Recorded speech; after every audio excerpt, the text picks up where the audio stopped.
ever seen a contortionist and thought, how do they do that? How are they moving their bodies in these impossible ways? Well, this is all thanks to hypermobility. Hypermobility is a serious issue that needs more awareness before it's too late. Most people don't know what hypermobility is due to the lack of awareness, so that's why this is such an important topic. I'm credible in this because not only do I have hypermobility, but I've also done an extensive research paper on this in the past. So not only am I well versed in the subject, but I live with it every single day. So, good. So I'm going to be talking about what hypermobility is, the dangers of it, and how it can actually be of use to people. So I'm sure not many people know what hypermobility is due, like I said before, there's a very big lack of awareness towards it. So hypermobility is actually more commonly known as double joints or loose joints. It makes a person to move their body in seemingly impossible ways, as I said before. So hypermobility is actually a connective tissue disorder that's caused by low collagen, and in some cases it can actually be hereditary. In an article by NHS, which is actually a publicly funded healthcare system, they say, quote, joint hypermobility means that some or all of a person's joints has an unusually large range of movement, end quote. Hypermobility often causes bones to become misplaced, which can lead to tears in ligaments and tendons. Without proper treatment, these tears will actually increase to the point where if you don't get it treated, you can't fix them. They can't go back to how they once were without like surgery, which nobody wants to go through that. So, and not only that, but if one bone becomes misplaced, it can actually move other bones out of place along with it. So just leads to a whole bunch of not good. Hypermobility can also cause JHS, which is joint hypermobility syndrome. JHS is a connective tissue disease, and it causes joint instability, which joint instability is like what I said before, bones easily become misplaced. So aside from pure chronic pain, this can also cause headaches, fatigue, and even anxiety. Hypermobility can also form scoliosis. According to Michael R. Simpson, quote, symptoms of hypermobility include acute ligament and soft tissue injury, overuse injury, joint instability, possible increase in fractures and scoliosis, and increased frequency of uterine and rectal prolapse, end quote.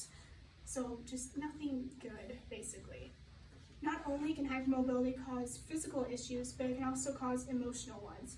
Hypermobility is directly linked to the structural integrity of the brain, but what does that mean? According to Jessica A. Eccles, who is actually conducting an ongoing research on this topic, she says that hypermobility is caused by low collagen in the body. And as some of you might know, collagen actually helps the blood flow throughout the body. So due to this, people with hypermobility actually have low blood circulation. In order to fix this issue, your heart has to beat faster in order to get the blood to flow throughout, like especially your arms and your legs.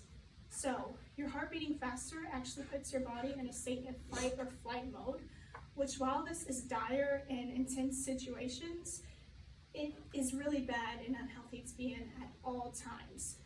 I can actually say that this is true because I have a unnaturally high heart rate. I'll be sitting down relaxing and it's normal for my heart rate to be over 120, which obviously isn't good.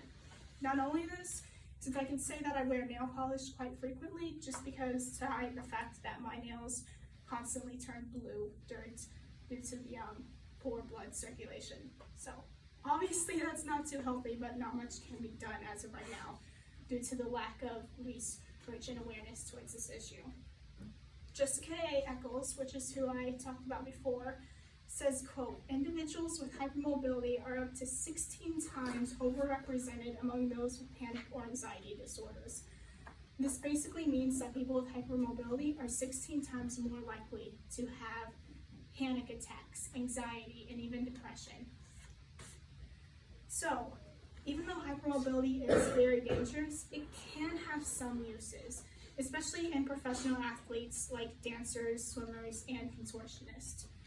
NHS, which is a publicly funded healthcare system in Scotland, says, quote, some hypermobile people such as ballet dancers, gymnasts, and musicians may actually benefit from increased flexibility. So I can also say that this is true because I enjoy to competitively swim, and hypermobility actually very much helps me in that, especially in the butterfly stroke. Some of you guys know what that is. Increased range of movement in my shoulders especially helps with that. So even though it does have positive aspects, it is very dangerous if it's not treated. So most professional athletes probably know that they have hypermobility and they're taking the right precautions to help combat that, but other athletes might not even know that they have it. They might not know that they're literally tearing their bodies apart just doing what they love to do. So I've talked about what hypermobility is, the dangers of it, and how it actually helps.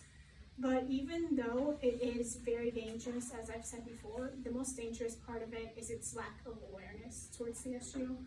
So that's why it's important to spread the message of what it is and what it